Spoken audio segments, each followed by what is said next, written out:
Hello guys, welcome back to my channel earth mom reaction. मैं हूं ज्योति और welcome है आप लोगों का मेरे चैनल पे। आप लोगों के प्यार, आशीर्वाद और सपोर्ट के साथ हम लोगों ने 1K का माइलस्टोन भी टच कर दिया है। और जैसे कि मैंने आप लोगों से बोला था कि जब मेरे सारे क्राइटेरिया इस छोटे चैनल के फुलफिल हो जाएंगे तो हम डेफिनेटली सेलिब्रेशन करेंगे। तो आप लोग भी सेलिब्रेशन के लिए तैयार रहना। हो सकता है कि नेक्स्ट वीक तक हम लोग एक लाइव करें और उस लाइव के दौरान आप सब लोगों के साथ सेलिब्रेशन होगा। ठीक है, तो इसके लिए स्टे ट्यून। उसके साथ साथ जैसे कि मैंने बोला था कि मैं एक यहाँ पे प्रूफ लगा दूंगी सिर्फ अपनी उन प्यारी सी ऑडियंस के लिए जिनके माइंड में माइनस परसेंट भी थोड़ा सा डाउट है अबाउट द प्रमोशन थिंग।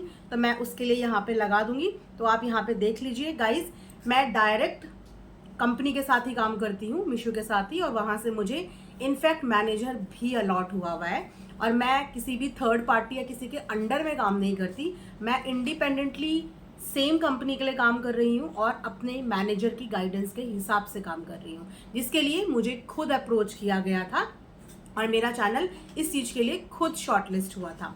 और इसी के साथ साथ मैं दूसरे पार्टनर्स के साथ भी काम करती हूँ, इसी के मीशो के ही दूसरे पार्टनर के साथ भी काम, लेकिन अपने दम पे करती हूँ, अपनी मेहनत से करती हूँ। और मेरे पास खुद चल के ये ऑफ़र आया था। इस ऑफ़र के लिए मैंने किसी के आगे नहीं किया था, ना कभी किया है, ना कभी करूँगी। इससे बेटर मैं ऐसे ही काम करना प्रेफर करूँगी। लेकिन जो भी करूँगी, जैसा भी करूँगी, अपने बलबूते पे और अपनी मेहनत से करूँगी, क्योंकि मेहनत की कमाई का स्वाद ही कुछ और होता है। मम्मी पापा ने हमेशा से यही सिखाया है और पापा को हमेशा से यही करते हुए देखा है, मम्मी को भी यही करते हुए देखा है कि मेहनत की कमाई में सबसे ज़्यादा बरकत होती है अगर आपकी कमाई मेहनत की है। तो मैं मेहनत में बहुत बिलीव करती हूँ। वैसे भी उत्तराखंड पहाड़ से हूँ, हम लोगों के यहाँ भी मेहनत करना सिखाते हैं। जितना प्यार से बोलना सिखाते हैं उतनी ही हमारे यहाँ से मेहनत करनी भी सिखाते हैं। तो आप लोग बिल्कुल इस चीज़ से निश्चिंत रहिए कि मैं किसी भी तरीके का शॉर्टकट अपनाऊंगी कभी भी अपनी ग्रोथ के लिए। मैं लंबे रूट पे चलना पसंद करूंगी, लेकिन अपनी मेहनत के ही बलबूते पे। ठीक है, तो चलिए इसी के साथ हम लोग आज का रिएक्शन वीडियो शुरू करते हैं। कल मेरी नज़र इंस्टाग्राम की एक रील पे गई। इतनी हंसी आई, सबसे पहले तो वो रील देख के मुझे इतनी हंसी आई कि मैं अपने आप को ना रोक नहीं पाई। और मैंने खुद जाके, मतलब मुझे ऐसा लगता है मैं ना बहुत कम कमेंट्स करती हूँ।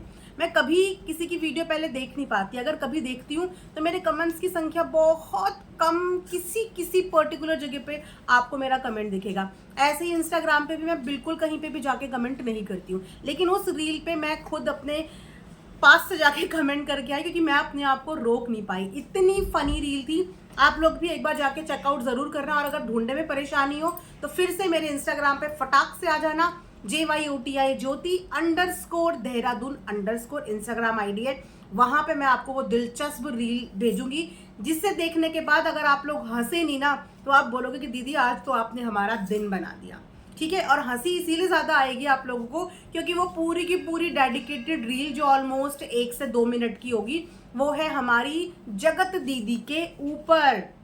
जी हाँ, हमें ऐसा लग रहा था कि इवेंट वाली दीदी को जब धोखा पड़ा तो शायद अब वो इस धोखे से अपने आप को संभाल चुकी होंगी और इस धोखे से ओवरकम हो गई होंगी, पर नहीं, अभी तक जगत दीदी का धोखा वो भूल नहीं पाई हैं। और वो लगातार जगत दीदी को कभी रील में कभी लाइव में पोक पे पोक कर रही हैं। एक तरीके से पोक नहीं बोलेंगे इसको, अपनी फ्रस्ट्रेशन निकाल रही, क्योंकि उनको मिला है बहुत बड़ा धोखा और ये धोखा वो हर किसी के साथ डिस्कस कर रही हैं। और इसी धोखे के लिए उन्होंने एक इतनी बढ़िया रील बनाई है।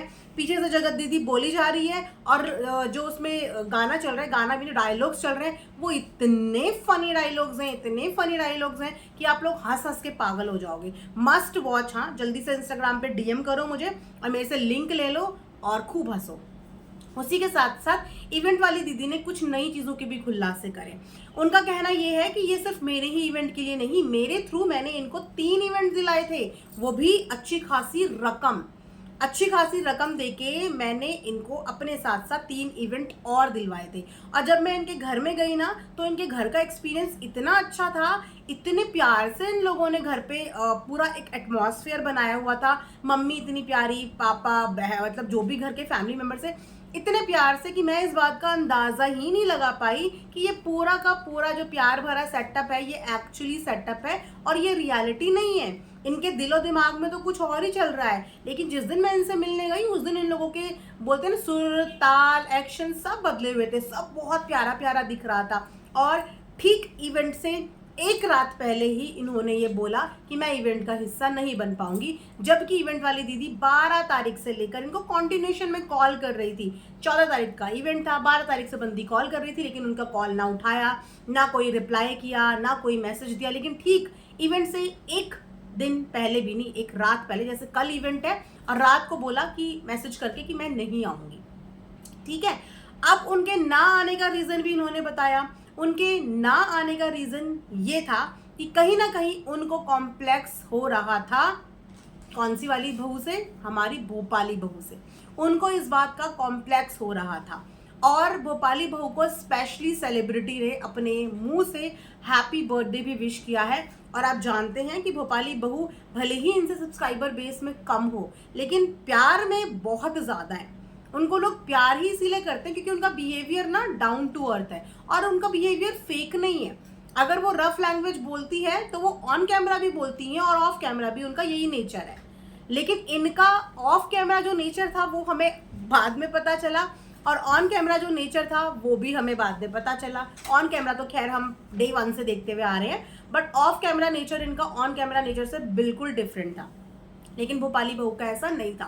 तो भोपाली बहू के साथ कॉम्प्लेक्स की वजह से इन्हें उस फंक्शन में आना था। उनको शायद ये दिखाने की मतलब मेरा देखो रौब कितना है या मुझे कितनी वैल्यू, कितनी इंपॉर्टेंस मिल रही है। लेकिन जब भोपाली बहू का आना कहीं ना कहीं उसमें कैंसिल हो गया ड्यू टू उनकी फैमिली अर्जेंसी, तो उन्होंने कहा कि अब मैं किसको शो ऑफ करूंगी, और शायद इसी रीजन की वजह से वो नहीं आई।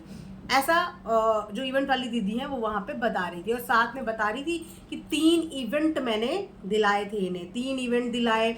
जिस मैगजीन के साथ वो काम करती है ना वाला, जो जिस मैगजीन का एक बार आई कार्ड हमारी जगत दीदी ने पूरा व्लॉग बनाया था और शायद ये दिखाने की कोशिश करी थी कि देखो अब मैं किसके साथ एसोसिएटेड हूँ, अब मैं पुलिस के साथ भी एसोसिएटेड हूँ, तो अब मुझे कोई कुछ नहीं बोल सकता। उसकी भी मेंबरशिप और कहीं ना कहीं वो भी इवेंट वाली दीदी ने ही इनको किया था कि यहाँ पे एनरोल कर लो, यहाँ की मेंबर बन जाओ, तो थोड़ा सा लोगों में दबदबा रहेगा और ये सारे जो मैगजीन वाले भाई हैं ये पूरे के पूरे तुमको सपोर्ट भी करेंगे। उन्होंने ही इस ख्याल से इनको सब चीज़ें करवाई थी, क्योंकि एक्चुअली में वो पसंद तो करती थी, इसीलिए अंधाधुन उनको फेवर भी कर रही थी। लेकिन उनको भी मिल गया है अच्छा खासा लेसन, जो कि बाकी के दोस्तों को भी मिला और लास्ट में इनको भी वो लेसन मिल गया। इसीलिए अब वो उनके उस क्या बोलते हैं धोखे से ना बाहर नहीं निकल के आ पा रही हैं। वो बार बार लाइव में इसी बात का जिक्र कर रही कि मैं सोच भी नहीं सकती थी कि मेरे साथ ऐसा करेंगे, इतना प्यार से बात करती थी, मैं सोच भी नहीं सकती थी। मैंने इनकी यहाँ हेल्प करी, वहाँ हेल्प करी, ऐसे हेल्प करी, इवेंट के अच्छे खासे पैसे दिलाए, लेकिन अब वो हो चुकी हैं बहुत ज़्यादा नाराज़ जगत दीदी से। और उन्होंने बोला है कि जगत दीदी ना तो अब वो 3 इवेंट आपको मिलने वाले हैं, और तो और उन्होंने गुहार लगाई है सारी इवेंट कंपनी से, सारे ऑर्गेनाइजर से, कि जगत दीदी को कभी भी किसी भी इवेंट में ना बुलाएं। और उन्होंने ये मेक श्योर किया है कि मैं इस बात को मेक श्योर करती हूँ कि इसको कभी भी किसी भी इवेंट में नहीं इनवाइट किया जाएगा।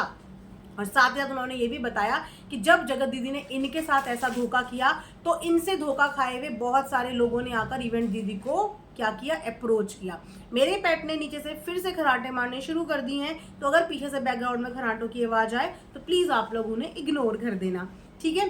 तो हाँ, तो इन्होंने ये भी बताया कि जब इनके साथ जो धोखा हुआ, इन्होंने इस बात को बताया सोशल मीडिया पे, तो जगत दीदी से त्रस्त और भी बहुत सारे प्रमोशन ब्रांड्स ने आके उनको डीएम करा, उनसे बात करी और सबने अपना अपना एक्सपीरियंस बताया कि हमारे साथ भी ऐसा हुआ, हमारे साथ भी ऐसा हुआ। तो वहाँ पे जो इवेंट वाली दीदी थी वो सबको यही बोल रही थी कि ब्रांड्स हो, चाहे कंपनीज हो, चाहे इवेंट मैनेजमेंट कंपनीज हो, कभी भी जगत दीदी को इनवाइट मत करना, ये लास्ट मोमेंट पे धोखा देती है।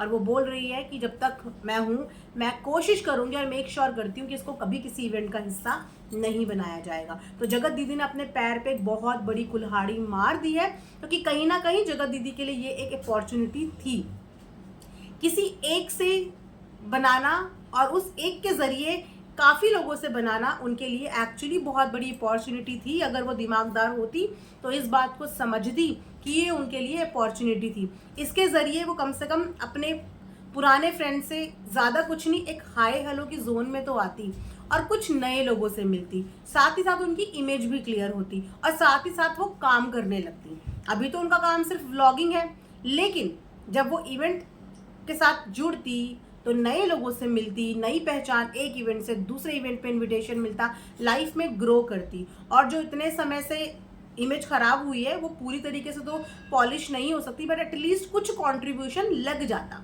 कि उनके साथ नए लोग उनसे जुड़ते, हाय हेलो करते, तो धीरे धीरे जब वो काम में बढ़ती जाती आगे, तो ये उनके करियर पॉइंट ऑफ व्यू से एक अच्छी अपॉर्चुनिटी थी। लेकिन मुझे समझ नहीं आता कि जगत दीदी हमेशा ऐसी प्लानिंग, प्लॉटिंग, गेमिंग इन्हीं के चक्कर में क्यों पड़ी रहती है, इतना ज़्यादा एक्स्ट्रा दिमाग क्यों लगाती हैं, कभी किसी चीज़ों को ईजी लाइफ में क्यों नहीं ले सकती हैं। ऐसे तो आप लाइफ में इन्हीं चीज़ों में फंसी रह जाओगी, सिर्फ इन्हीं चीज़ों में, और अपने काम में, अपने करियर में कभी भी फोकस नहीं कर पाओगी अगर आप अपने पास आई हुई अपॉर्चुनिटी को इसी तरीके से धोखा देती रही या उन अपॉर्चुनिटी को लात मारती रही, तो आप लाइफ में ग्रो करना आपका बहुत मुश्किल हो जाएगा। क्योंकि माउथ मार्केटिंग आप समझती नहीं है कि कितनी बुरी होती है। आज एक इवेंट मैनेजमेंट कंपनी को आपने धोखा दिया, वो 4 को जानती होंगी, वो 4 अगले 4 को जानते होंगे, तो आप समझ रहे हो कि आपने ये कितनी बड़ी अपॉर्चुनिटी अपने पास से गंवाई है। प्लस अगर आप प्रोफेशनली उनके साथ रहते, एक प्रोफेशनली बिहेव करते, तो एक अलग बात थी। आपने वो भी मेंटेन नहीं किया, आपने अपने एक अहम के साथ अपनी लिए बाकी के रास्ते बिल्कुल बंद कर दिए, और हमेशा ऐसे ही किया है। इतनी ठोकर खाने के बाद भी आप रिलेशनशिप आज तक भी लॉयल्टी के साथ मेंटेन करना क्यों नहीं सीख पा रही हो। आपकी फ्रेंड के वो करीब थी इवेंट वाली दीदी, लेकिन उसके बावजूद भी उन्होंने आपसे भी रिश्ता नहीं तोड़ा। वो भले ही भोपाली बहू को बहुत प्यार करती हूँ, लेकिन उसके बाद भी उन्होंने आपसे रिश्ता नहीं तोड़ा। वो चाहती तो अपनी दोस्ती वहाँ निभाने के लिए आपको बिल्कुल इग्नोर कर देती, आपको बिल्कुल फुटेज नहीं देती, ना इनवाइट करती, ना कुछ करती। और यहाँ पे सबसे बड़ी तारीफ मैं भोपाली बहू की भी करना चाहूँगी कि बेसिकली जनरली क्या होता है ना, कि जब हमारी किसी से बनती नहीं है और कोई इंसान हमारी लाइफ में आता है, तो हम उसे पहले ही बोल देते, देखो उससे मेरी नहीं बनती यहाँ, अगर वो आएगी तो मैं यहाँ नहीं आऊँगी, मतलब कंडीशंस अप्लाई कर देता है। लेकिन भोपाली बहू ने भी ऐसा नहीं किया, उसने उनके काम को समझा कि अगर वो आपके साथ गुड नोट में है तो इससे भोपाली बहू को कोई भी फर्क नहीं पड़ा। वो भोपाली बहू के घर भी गई तो वो आपके घर भी आई, इससे भी भोपाली बहू को कोई फर्क नहीं पड़ा। उन्होंने भी अपनी जिम्मेदारी बखूबी उस कंपनी वाली दीदी के साथ, उस इवेंट वाली दीदी के साथ बखूबी निभाई। इसे कहते हैं अच्छे से अपना काम करना, एक प्रोफेशनल बिहेवियर रखना। मतलब लाइफ में कभी किसी के साथ कुछ तो लॉयल्टी दिखाओ। ऐसे तो रोज किसी ना किसी मुद्दे में फंसते रहोगे, रोज किसी ना किसी के साथ बुरे बनते रहोगे। वैसे भी आपका पास्ट में जितने भी एक्सपीरियंसेस लोगों के साथ रहे हैं, सोचिए कि वो आके लोगों के पास आपकी शिकायतें करते हैं। प्रमोशन वाले आपसे परेशान, ब्रांड्स वाले आपसे परेशान, इवेंट वाले अब आपसे परेशान हो गए, तो आपने अपना मार्केट में वैल्यू कितनी घटा दी है, कितनी घटा दी है। सोशल मीडिया पे तो जो हुआ वो छोड़ दो, उसके बाद भी लोग आपको एक्सेप्ट करने के लिए तैयार हैं, आपको देखने के लिए तैयार हैं, आपके साथ काम करने के लिए तैयार हैं, आपकी इमेज को क्लियर करने के लिए तैयार हैं, सारा ट्रोलिंग बर्दाश्त करने के बाद भी आपको बुलाने के लिए तैयार हैं। लेकिन उसके बाद भी आपने ऐसा किया, तो इवेंट वाली दीदी का दर्द फिर से झलका है, और बहुत ही बुरा वाला झलका है। वो जैसे जैसे इनका नाम ले रही है ना, उनका चेहरे की हवाइयाँ ही उड़ जा रही हैं। ऐसा लग रहा है कि उनको 200 वॉट का झटका लग गया है। जब बहुत सारी एक्सपेक्टेशंस के बीच में एक एक्सपेक्टेशन हर्ट होती है ना, तो उन्हें वैसे ही लग रहा है। और अब जगत भैया उनके बन चुके हैं सचिन भैया, जो पहले जगत भैया थे, और जगत भैया की मम्मी उनके लिए बन चुकी हैं अब प्यारी सी आंटी।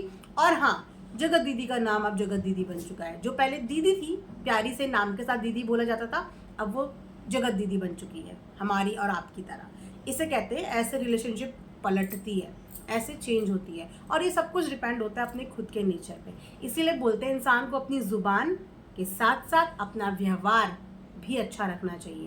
और जैसा व्यवहार आपका ऑन कैमरा रहता है ना, इतना मीठा मीठा, प्यारा प्यारा, इज्जत वाला, अगर ये आपका रियल लाइफ में भी हो जाए ना, अगर रियल लाइफ के डिसीजन आप सही लेने शुरू कर दो, अच्छे लेने शुरू कर दो, और बिना किसी प्रॉफिट के लेने शुरू कर दो, क्लियर कट रखने शुरू कर दो, तो आपकी ज़िंदगी की आधी प्रॉब्लम सॉल्व हो जाएगी। इनके साथ प्रॉब्लम ही यही है कि पहले तो ये चीज़ों के जवाब नहीं देती हैं, बिल्कुल भी जवाब नहीं देती हैं, और जवाब देती हैं तो ऐसे जवाब देती हैं कि वो जवाब किसी को भी डाइजेस्ट नहीं होते, क्योंकि वो जवाब दिल से निकल के ही नहीं आते, सच्चे होते ही नहीं हैं, इसीलिए। लेकिन अगर इन्होंने इन चीज़ों में सुधार कर लिया, अपने नेचर में सुधार कर लिया, अपने आप को बिल्कुल प्रोफेशनल बना लिया, और लोगों के साथ अच्छे तरीके से प्रोफेशनलिज्म मेंटेन कर लिया, तो आई एम श्योर कि लाइफ में ये ग्रो करेंगी, क्योंकि इनके अंदर कैपेबिलिटी है। वो पोटेंशियल ये रखती हैं, लोग इन्हें प्यार करते हैं, लेकिन बेशर्ते कि अगर लोग इन्हें प्यार करते हैं तो इनको रिटर्न में भी वो प्यार उनको देना पड़ेगा। ठीक है गाइस, तो ये था मेरा आज का एक छोटा सा रिएक्शन। इसके अलावा अगर आप चैनल पे नए हैं तो जल्दी से सब्सक्राइब कर देना। ऑल्सो अगर आप लोगों को यही ब्यूटीफुल ब्लू कलर का कुर्ता पसंद आ रहा है जिसके साथ आपको एक बहुत ही बेहतरीन पैंट मिलेगी, पूरा का पूरा लेस वर्क है, साथ में स्लीव्स पे भी लेस लगे हैं, ये लेस पूरे नीचे आपके बॉटम तक जाते हैं। कम्युनिटी पे मैं इस कुर्ते का लिंक डाल दूंगी, आप वहां से बाय कर सकते हैं। मिलेंगे नेक्स्ट वीडियो में, तब तक अपना ध्यान रखिए, बाय बाय, टेक केयर।